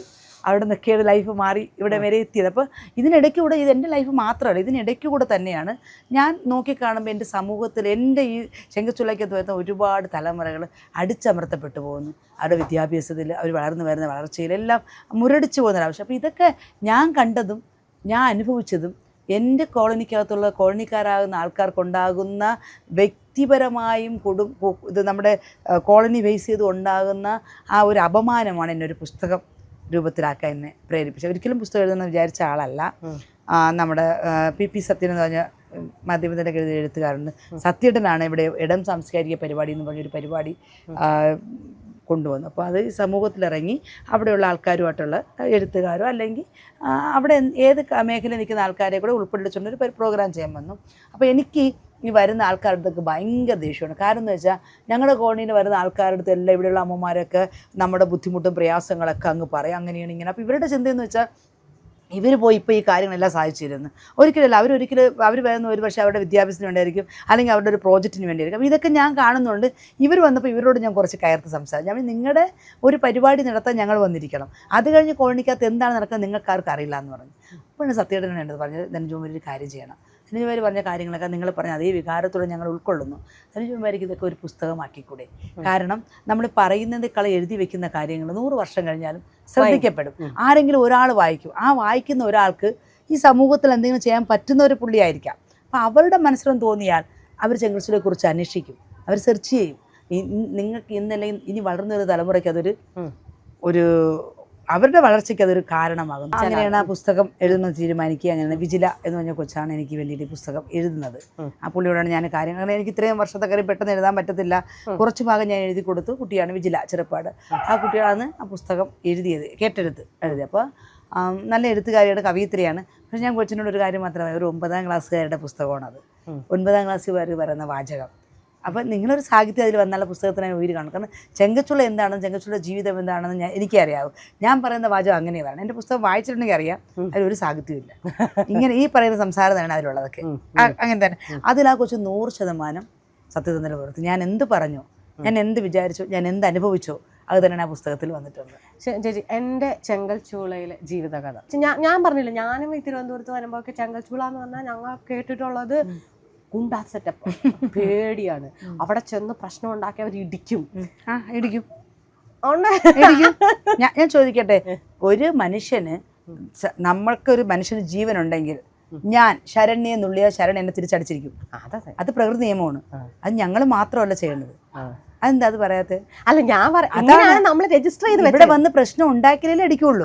ഞങ്ങൾ അങ്ങോട്ടൊന്നും പ്രശ്നം ഉണ്ടാക്കണില്ലല്ലോ. അതുപോലെ എല്ലാവരും ആരെ അടിക്കുമോ അവർ തിരിച്ചടിച്ചിരിക്കും. അത് പ്രകൃതിയുടെ ഒരു നിയമമാണ്. അല്ലാതെ ചെങ്കച്ചുള്ളക്കാർ മാത്രമല്ല തിരിച്ചടിക്കുന്നത്. എൻ്റെ ശരീരം നൊന്താൽ ഞാൻ അറിയാതെ അമ്മ എന്ന് വിളിക്കുമ്പോൾ തന്നെ എൻ്റെ കയ്യും പ്രവർത്തിച്ച് നിൽക്കും. എൻ്റെ എതിരെ നിൽക്കുന്ന ശത്രു ആരും ഞാൻ ചിന്തിക്കൂല. ശരീരം നൊന്താ ചെയ്യുന്നൊരു കാര്യമാണത്. അതിനിപ്പം നമ്മളിപ്പോൾ തിരിച്ചടിക്കുമോ പ്രശ്നം ഉണ്ടാക്കുന്ന പറഞ്ഞാൽ ഒരു പ്രദേശത്തെ മാത്രം ഇങ്ങനെ മാറ്റി നിർത്തുക എന്ന് പറഞ്ഞാൽ അത് ആരുടെ ഉദ്ദേശമാണ്? അതാരുടെ ഉദ്ദേശമാണ്? അതാരാണ് ആ ഉദ്ദേശം? അതൊരു പൊളിറ്റിക്സ് ആണ്, നമുക്കത് പറയാൻ പറ്റില്ല. നമുക്കത് ഡിസ്കസ് ചെയ്യാൻ പറ്റില്ല. അല്ല, അത് നിങ്ങൾ മനസ്സിലാക്കുന്നുണ്ടല്ലോ. ഞാനത് മനസ്സിലാക്കുന്നുണ്ട്. ഞാൻ മനസ്സിലാക്കുന്നത് കൊണ്ട് തന്നെയാണ് ഞാൻ എല്ലാ ഇൻ്റർവ്യൂ അങ്ങനെ പറയുന്നത്. ഇപ്പോൾ ഒരാളെ, ഒരു 2 കുട്ടികൾ അടുത്തിരുന്നാൽ ആ കുട്ടിയെ ഒരു കുട്ടി തള്ളിയാൽ ഈ കുട്ടി തിരിച്ചും തള്ളും, ഇല്ലേ? അത് നമ്മുടെ പ്രകൃതി നിയമമാണ്. നമ്മളിപ്പോൾ നമ്മുടെ ശരീരത്തിൽ ഒരു എറുമ്പ് കടിച്ചാൽ നമ്മൾ ഒറ്റ തിരുമ്പിൽ അതിനെ കൊല്ലുകയാണ് ചെയ്യണം. ആ ഉറുമ്പിനെടുത്ത് ആരും കയ്യിൽ വെച്ചിട്ട് എറുമ്പേ എന്നെ കടിക്കരുതേ, നീ ഇതുവഴി എങ്കിൽ പൊക്കുമെന്ന് ആരും പറയുന്നില്ല. അത് കടിച്ച് ഉറുമ്പാണെന്ന് ശ്രദ്ധിക്കുന്നില്ല. നമ്മുടെ ശരീരത്തിൽ ആ കടി വന്നുടനെ പെട്ടെന്ന് നമ്മൾ ഇങ്ങനെ ആക്കുകയാണ് ചെയ്യുന്നല്ലേ. അതങ്ങ് ഞെരട്ടി പോവുകയാണ്. അത് എൻ്റെ കയ്യിൽ വന്ന് കയറിയിട്ടില്ല അതിനവസ്ഥ വന്നാൽ. എൻ്റെ കയ്യിൽ വന്ന് കയറിയ കാര്യം ആരും പറയുന്നില്ല. ഞാനിങ്ങനെ തിരുമ്മിന്ന് മാത്രം പറഞ്ഞിട്ട് എന്താ കാര്യം? അതില്ല ചേച്ചി. ഇപ്പം ചേച്ചി പറഞ്ഞ പോലെ തന്നെ വിജില ഈ ബുക്ക് എഴുതുവാന്ന് പറഞ്ഞു. ഇപ്പം ചേച്ചി പറഞ്ഞ പോലെ അദ്ദേഹം വന്നു ചേച്ചിയോട് പറഞ്ഞു, എഴുതാൻ പറഞ്ഞു. അപ്പോഴും ഒരു ബുക്കാവുമ്പോഴും ഇതിങ്ങനെ വായിക്കപ്പെടുമെന്നോ അല്ലെങ്കിൽ ഇതിങ്ങനെ ഒരു സ്റ്റോറി ആവുമെന്നോ? ചേച്ചി ഒരു ഹരിതകർമ്മസേനയിലെ അംഗമാണ്. 9 വയസ്സുള്ള 9ാം ക്ലാസ് വരെ പഠിച്ച ഒരാൾ. ഇങ്ങനെ ഒരു സാധനത്തിന് ആദ്യം ഒരു പബ്ലിഷറെ കിട്ടാൻ എങ്ങനെ ഉണ്ടായിരുന്നു? അതായത് ഒരു പബ്ലിഷറെ കിട്ടണമല്ലോ നമുക്ക്. ഇല്ല, എനിക്ക് പുസ്തകം പറഞ്ഞപ്പോൾ തന്നെ ചിന്ത പബ്ലിക്കേഷൻ തന്നെ എൻ്റെ പുസ്തകം ചെയ്യാമെന്ന് പറഞ്ഞു. വേറെ എങ്ങും ഞങ്ങൾ വേറെ ആരുടെ പോയില്ല. ചിന്ത തന്നെ ആ പുസ്തകം ഏറ്റെടുത്തു, ചിന്ത തന്നെ പബ്ലിഷ് ചെയ്തു. എത്ര എഡിഷൻ? ഇപ്പൊ 6ാമത്തെ എഡിഷൻ. അപ്പൊ നമ്മൾ ഈ പറയുന്നത് അത് കഥ എനിക്ക് ഒരുപാട് പേര്, അതാണ് ആ കഥയാണ് ചേച്ചിക്ക് ഈ ട്രോഫി എല്ലാം കണ്ടു തന്നേക്കുന്നത്.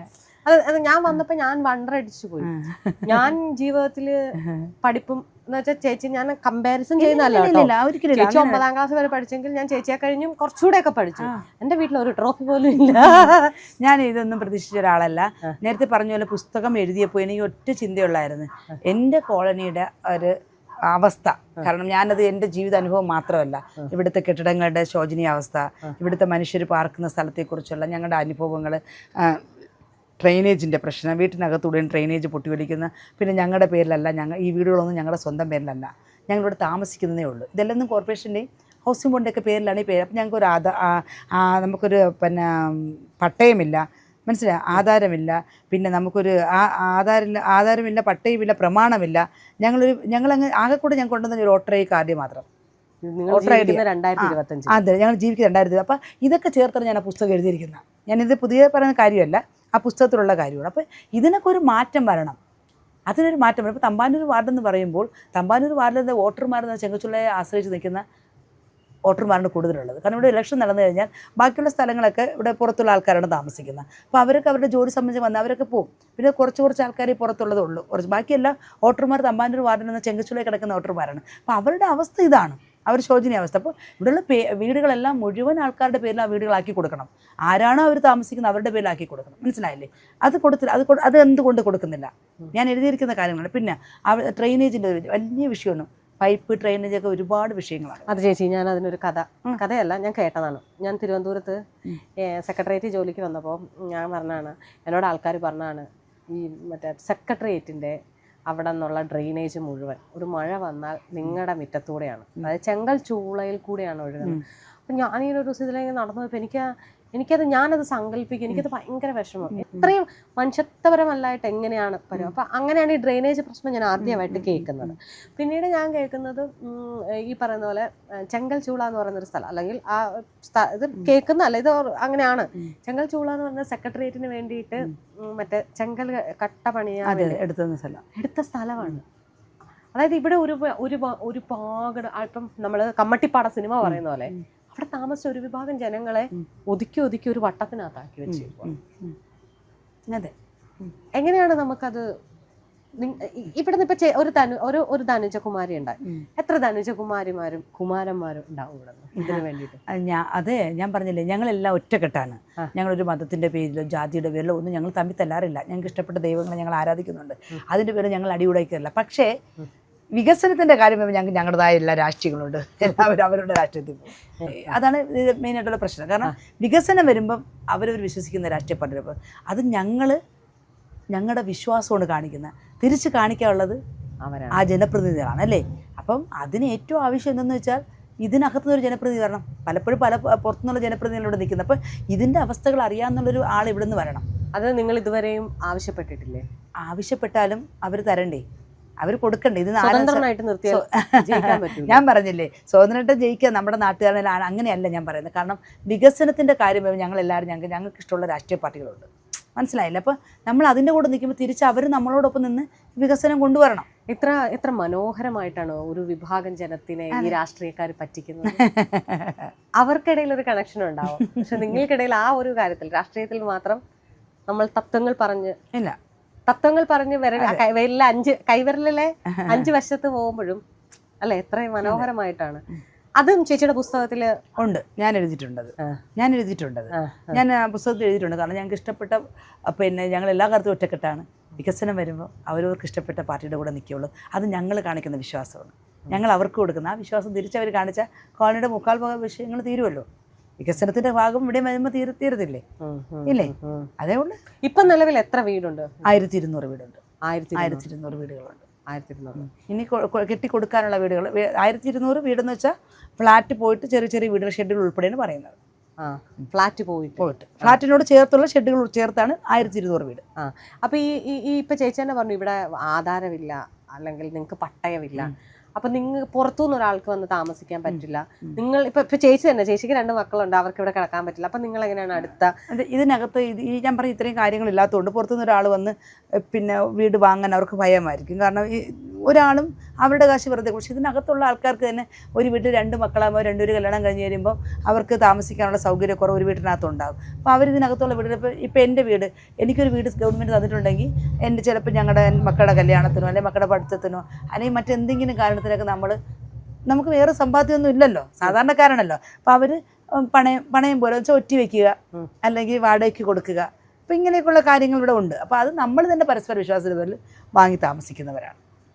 ആ ഒരു കാര്യമാണ് ഇവിടെ ഇപ്പോൾ നടക്കുന്നത്. അല്ല പുറത്തുനിന്ന് ഒരാൾക്കും വാങ്ങാൻ പറ്റില്ല, കാരണം ആരുടെയും പേരിലല്ലല്ലോ ഇതിരിക്കുന്ന. ആ ഒരു കാര്യം ഇവിടെ ഉണ്ട്. അപ്പൊ ഇങ്ങനെ ഒറ്റ കൊടുത്തും എന്നാലും എല്ലാവരും ഇവിടെ തന്നെയാണ്. കല്യാണം കഴിക്കുന്നതും കല്യാണം കഴിക്കുന്നത് ഞാൻ പറഞ്ഞില്ലേ, വിവാഹത്തിന് കൊടുത്തും വാങ്ങാനും പോലും പുറത്തുള്ളവർക്ക് അതൊരു ബുദ്ധിമുട്ടുള്ള കാലമാണ് ഇന്നൊക്കെ കുറച്ചൊക്കെ മാറ്റങ്ങൾ ഉണ്ടായിട്ടുണ്ട്. അപ്പൊ അതുകൊണ്ട് എനിക്ക് തോന്നുന്ന ഒരു 80% ആൾക്കാർ ഇതിനകത്ത് നിന്ന് വിവാഹം കഴിച്ച ആൾക്കാരാണ് കൂടുതലുള്ളത്. ഞങ്ങളുടെ ഇടയിലും ജാതിയില്ല. ഞാൻ പറഞ്ഞില്ലേ, നമ്മൾക്ക് ജാതിയില്ല. അപ്പൊ എല്ലാ കൂട്ടത്തിലും എല്ലാ ജാതിക്കാരും ഉണ്ട്, എല്ലാ മതസ്ഥരും ഉണ്ട്. അപ്പൊ ഞങ്ങൾ ആരും ജാതിയുടെ പേരിലൊന്നും ഇവിടെ പുറത്തുനിന്ന് അങ്ങനെ പെണ്ണെടുക്കുമ്പോഴത്തേക്കും ഒരു ബുദ്ധിമുട്ടുണ്ട്. പക്ഷെ പെണ്ണ് കെട്ടിക്കഴിഞ്ഞാൽ അവരുടെ വന്ന് അവർ പോകത്തില്ല. കാരണം ഇവിടുത്തെ ആൾക്കാരുടെ സ്നേഹവും സഹകരണം മനസ്സിലാക്കി കഴിഞ്ഞാൽ അവർ പോകത്തില്ല. മനസ്സിലായില്ലേ? അപ്പൊ നമ്മളിപ്പോ എല്ലാം ഞങ്ങൾ പെർഫെക്റ്റ് ആണെന്നല്ല പറയണം. നമ്മൾക്ക് എല്ലാ സ്ഥലത്തുള്ള പോലെ എല്ലാ പ്രശ്നം ഞങ്ങൾക്കും ഉണ്ട്. അത് ഒരു പ്രദേശത്തെ മാത്രം എടുത്ത് കാണിച്ചുകൊണ്ട് മോശക്കാരെന്ന് ചിത്രീകരിക്കുന്നത് തെറ്റാണ്. അത്രയും ഞാൻ പറയുന്നത്. അപ്പൊ എനിക്ക് തോന്നുന്നത് എനിക്ക് മാത്രമല്ല, ലോകത്ത് എവിടെയെല്ലാം ഇതുപോലെ ക്വാളിറ്റിയിലുള്ള അവരെല്ലാം അനുഭവിക്കുന്ന ഇതേ വേദന തന്നെയായിരിക്കും. അതേ പ്രശ്നം തന്നെയാണ്. മനസ്സിലായില്ലേ? കൂടിക്കിടക്കുന്ന മനുഷ്യർ കിടക്കുന്ന സ്ഥലങ്ങളെല്ലാം ഉണ്ടാകുന്ന വിഷയങ്ങളുണ്ട് ഇതൊക്കെ. തീർച്ചയായും. എന്റെ ജീവിതകഥ എന്ന് പറയുമ്പോൾ ചെങ്കൽ ചൂളയിലെ എന്റെ ജീവിതം. അതെ, ചെങ്കൽ ചൂളയിലെ ചേച്ചിയുടെ ജീവിതം എന്ന് പറയുമ്പോൾ ഈ പറയുന്ന ചേച്ചിയുടെ വീട്ടിലെ കുഞ്ഞു കുഞ്ഞു കാര്യങ്ങളുണ്ടാവും. ഉണ്ടാവും. ലൈഫ് അടക്കം ഉണ്ട്, പിണക്കങ്ങളടക്കം. ചേച്ചി 3-4 തവണ ആത്മഹത്യ ശ്രമിച്ചു. അതെന്തായിരുന്നു? ഞാൻ പറഞ്ഞില്ല, ഹസ്ബൻഡ് ഒരു ആർട്ടിസ്റ്റ് ആയിരുന്നു, ഡാൻസർ ആയിരുന്നു. പക്വതയില്ലാത്ത പ്രായത്തിലുള്ള വിവാഹം, കയറിക്കിടക്കാൻ ഒരു വീടില്ല. സഹോദരൻ ഉണ്ടായിരുന്നു. സഹോദരന് കുറച്ച് അടിപിടി കേസൊക്കെ ഉണ്ടായിരുന്നു ആ കാലത്ത്. അപ്പോൾ അമ്മയ്ക്ക് ഒരു ഫ്ലാറ്റ് അമ്മയ്ക്ക് അപ്പോൾ സൗണ്ട് കേസിനൊക്കെ അത് ഒറ്റി വെച്ച് പണയം വെച്ചേക്കുന്ന കേസൊക്കെ പറഞ്ഞൊക്കെ ഞങ്ങൾക്ക് കയറി കിടക്കാൻ വീടില്ല. 18 വയസ്സാകുമ്പോൾ 2 കുട്ടികൾ, 1 വയസ്സ് വ്യത്യാസമുള്ള കുട്ടികൾ. അപ്പം കൂട്ടുകാരുടെ ഇടയിൽ നാട്ടുകാരുടെ ഇടയിലൊക്കെ ഒരു പരിഹാസം പോലെ എനിക്ക് സ്വയം തോന്നിയ സമയങ്ങളുണ്ട് ആ സമയങ്ങളിൽ. കാരണം കിടക്കാൻ വീടില്ല, മക്കൾക്ക് കൊടുക്കാൻ ഭക്ഷണമില്ല. അപ്പോൾ ആ കാലത്ത് പിന്നെ എനിക്ക് മരിച്ചാൽ മതി എന്ന് തോന്നിയ ആ ഒരു സാഹചര്യം, 18 വയസ്സിൻ്റെ ഒരു സാഹചര്യം. പക്ഷെ ഒരിക്കലും അത് ആരും അങ്ങനെ ചെയ്യാൻ പാടില്ല. കാരണം ജീവിതം എന്ന് പറയുമ്പോൾ ഒരു ടേണിംഗ് പോയിന്റ് കഴിഞ്ഞാൽ നമ്മൾ പിന്നെ കയറിപ്പോവും ഇല്ലേ. അതൊരു പക്വതയില്ലാത്ത പ്രായത്തിലുണ്ടായ കുറേ സംഭവങ്ങളാണ്. പക്ഷെ അത് മനസ്സിനെ നന്നായിട്ട് ബാധിച്ചിട്ടുണ്ട്. ആരും സഹായിക്കാനില്ല എന്നുള്ളപ്പോൾ നമ്മുടെ കോളനിക്കാരാണ്, നമുക്ക് ബിഷപ്പിനും ഒക്കെ നമുക്ക് തരും, അവർ അങ്ങോട്ടും ഇങ്ങോട്ടൊക്കെ നമുക്കതുണ്ട്. പക്ഷേ സ്ഥിരം നമുക്ക് പറ്റില്ലല്ലോ. നമുക്ക് നമ്മുടേതായ ഒരു വീട് വേണം, ഒരു കൊച്ചു വീട് വേണം, അതിനകത്ത് നമുക്ക് അതിൻ്റെതായ എല്ലാ സൗകര്യം അങ്ങനെ ഉണ്ടായതാണ്. പക്ഷേ പുള്ളി എൻ്റെ മകൻ 5ാം ക്ലാസ്സിൽ പഠിക്കുമ്പോൾ മദ്യപാനമൊക്കെ നിർത്തി. പിന്നെ ഞങ്ങളുടെ ലൈഫ് നല്ല രീതിയിൽ മുൻപോട്ട് സാധാരണ ഒരു ജീവിതം പോകേണ്ട രീതിയിൽ പോയി. പിന്നെ ഞങ്ങൾ ആ ഒരു ഇതിലായിട്ടാണ് പൊയ്ക്കൊണ്ട്. പക്ഷേ ഈ പുസ്തകത്തിൽ യഥാർത്ഥം പറഞ്ഞാൽ എനിക്ക് എൻ്റെ ഹസ്ബൻഡിനോട് കൂടുതൽ പിന്നെ കടപ്പാടുള്ള കാര്യം. ഞാൻ കൂടുതൽ മോശക്കാരനായിട്ട് എഴുതിയ പുള്ളിയെക്കുറിച്ചാണ് എൻ്റെ ജീവിതത്തിൽ വന്നത്. കാരണം ഒരു പുസ്തകം എഴുതുമ്പോൾ അതിന് അത്രയും സത്യസന്ധത വേണം. ഇപ്പം ഞാൻ എൻ്റെ കുടുംബം നല്ല പെർഫെക്റ്റ് എന്ന് പറഞ്ഞ് എൻ്റെ അടുത്ത വീട്ടിൽ താമസിക്കുന്ന ഒരാളെക്കുറിച്ച് മോശമായിട്ട് എഴുതാൻ പാടില്ലല്ലോ.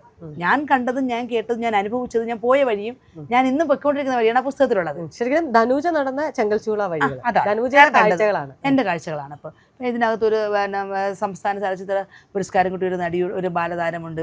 അതിനു മുമ്പേ സംസ്ഥാന നാടകത്തിനുള്ള ഏറ്റവും നല്ല നടിക്ക് KPS അഭിനയിച്ച ഒരു സൂസൻ രാജുണ്ട്. അവരൊന്നും ഒരിടത്ത് എത്തിയിട്ടില്ല. എന്തിന്റെ പേരിൽ? ചെങ്കൽച്ചൂളയുടെ പേര് മാത്രം.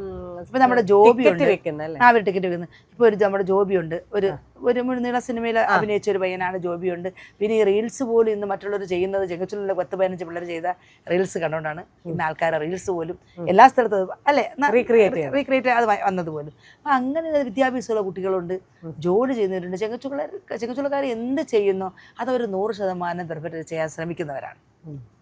നല്ല അധ്വാനശീലരാണ്. സ്ത്രീകൾ എല്ലാവരും ജോലിക്ക് പോകുന്നു. ഒരു 90% സ്ത്രീകളും ജോലിക്ക് പോകുന്നവരാണ്.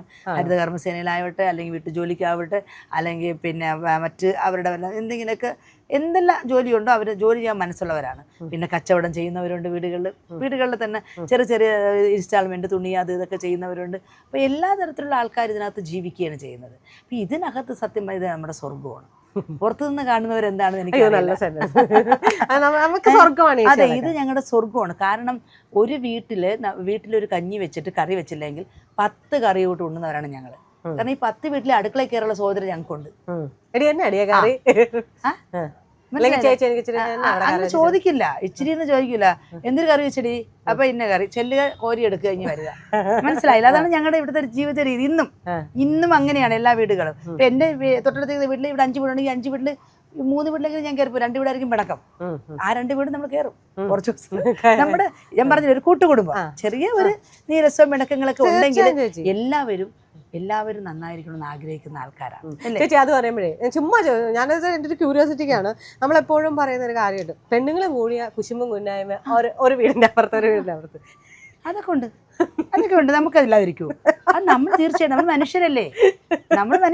ഇപ്പൊ ഞാൻ ശരണ്യ ഉണ്ടത്, നമ്മൾ മനുഷ്യരല്ലേ.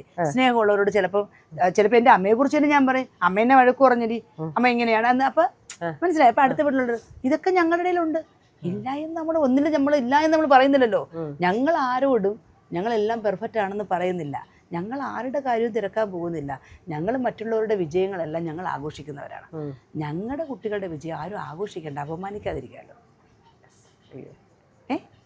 അത് മാത്രമേ നമുക്കുള്ളൂ. ഞങ്ങളുടെ കുട്ടികൾ വളർന്നു വന്നോട്ടെ, അവർ വളരട്ടെ. കാരണം ഇവിടെ സിനിമ സൂപ്പർ സ്റ്റാറും നടന്മാരുടെ സിനിമ ഇറങ്ങിയാലും ആദ്യം ജെണ്ടയും കൊണ്ടുപോകുന്ന ചെങ്കൽച്ചൂള പിള്ളേരാണ്. പാലാഭിഷേകം നടത്തുന്ന ചെങ്കൽച്ചൂള ആൾക്കാരാണ്. മനസ്സിലായില്ലേ? വേൾഡ് കപ്പ് വന്നാലും ഈ ചെങ്കൽച്ചൂള മൊത്തവും പെയിന്റ് അടിക്കുകയും എഴുതുകയും അതേ കോസ്റ്റ്യൂം ഇട്ട് നടക്കണം ഞങ്ങൾ ഓരോരുത്തരുമാണ്. അതൊക്കെ ഞങ്ങൾ കൈ നീട്ടി നിറഞ്ഞ മനസ്സോടും ഞങ്ങൾ സന്തോഷിക്കുകയാണ്. എല്ലാവരുടെ ആഘോഷത്തിലും ഞങ്ങൾക്ക് 100% സന്തോഷമുള്ളവരാണ്. ഞങ്ങൾ പൈസ ചിലവാക്കി അങ്ങ് ആഘോഷിക്കുന്നത്. ഞങ്ങൾ കൂലിവേല ചെയ്യണവരാണ്. വരും, ഞങ്ങളൊരു 10-25 ഒരുമിച്ച് കൂടും, ഞങ്ങൾ ചെയ്യും. ഇപ്പം ഞങ്ങൾക്കെന്ന് പറഞ്ഞൊരു ശ്രീകുട്ടനുണ്ട്, അറിയില്ലേ? ഇന്ത്യൻ ഫുട്ബോൾ പ്ലെയറാണ് അല്ലേ, ഞങ്ങളുടെ കൊച്ചാണത്.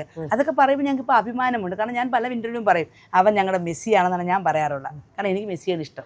ബാക്കിയുള്ള ഫുട്ബോൾ പ്ലെയർ ഇഷ്ടമാണെങ്കിൽ ഞാൻ അർജന്റീന ഒരു വലിയൊരു ആരാധികയാണ്. അപ്പോൾ അതുകൊണ്ട് ഞാൻ പറയും. പക്ഷേ ഇനി എനിക്ക് അങ്ങനെ പറയണ്ടല്ലോ, ഇന്ത്യൻ MS ശ്രീകുട്ടൻ ചെങ്കച്ചുള്ളക്കാരനുണ്ടല്ലോ, ഇനി അവൻ ഞങ്ങളുടെ ശ്രീകുട്ടനാണെന്ന് എടുത്ത് പറയുമ്പോൾ ആ ശ്രീകുട്ടനെ അറിയണ 10 പേരില്ലേ? തീർച്ചയായും ഇന്ത്യൻ ജേഴ്സി അണിയെന്ന് പറഞ്ഞാൽ ചെറിയ കാര്യമല്ല. അത് ഈ ചെങ്കച്ചുള്ളിയിൽ ഒരാളെന്ന് പറയുമ്പോഴേ ആരൊക്കെ മാറ്റി നിർത്തിയവരുടെ ഇടയിൽ മാറി നിൽക്കണോ വേണ്ടെന്ന് തീരുമാനിക്കുന്നത് ഇനി വളർന്നു വരുന്ന തലമുറയാണ്. തീർച്ചയായും ഇല്ലേ? ഇനി ആരുടെ മുമ്പിൽ നമ്മൾ വീണ്ടും സമരം ചെയ്യാൻ നിന്നിട്ട് കാര്യമില്ല, കയറിപ്പോവുക.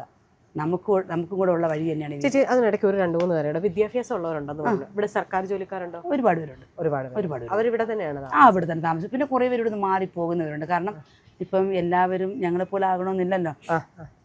കുട്ടികളുടെ പഠനവും ആ കുട്ടികളുടെ എന്ന് വെച്ചാൽ അവർ ചിന്തിക്കുന്ന വേറെ ലെവലായിരിക്കാം. ഇപ്പം ഞാൻ ചിന്തിക്കുന്ന എൻ്റെ മോൻ കലാമണ്ഡലത്തിൽ പഠിച്ചതാണ്.